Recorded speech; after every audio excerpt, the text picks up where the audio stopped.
నమస్తే దోస్తులు. ఇయాల ముచ్చట ఏంది అంటే నేను సాయిబాబా టెంపుల్‌కి వెళ్తున్నా అనమాట. ప్రతి థర్స్‌డే నాకు బాబాని దత్తం కలవకపోతే నా మనసు ఒప్పుకోదు. నేను చాలా చాలా మిస్ అయిపోతా ఉంటా.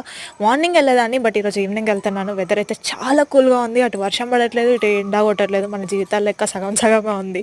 సో, అలా టెంపుల్‌కెళ్ళే లోపు అటు చుట్లు తిరిగి కంప్లీట్ చేసుకునే లోపు హారతి స్టార్ట్ అయిపోయిందనమాట. Let's go.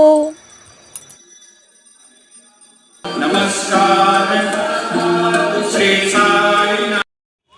అలా హారతి అయిపోయిన తర్వాత పల్లకి స్టార్ట్ అయింది. నేనైతే చాలా చాలా గ్రేట్‌ఫుల్‌గా ఉంటా. ఎందుకంటే పల్లకిలో చాలామంది కొట్లాడుతా ఉంటారు. నేను పల్లకి ఎత్తుకుంటా, నేను పల్లకి ఎత్తుకుంటా అని.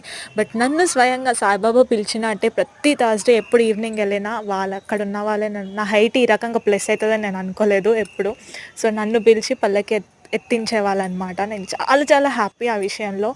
ఆయన పల్లకి ఎత్తుకోవడం అంత ఈజీ కాదు. అండ్ నెక్స్ట్ వినాయకుడి దర్శనం చేసుకొని, నెక్స్ట్ దత్తాత్రేయ దర్శనం చేసుకొని అలా టెంపుల్‌లోనే కాసేపు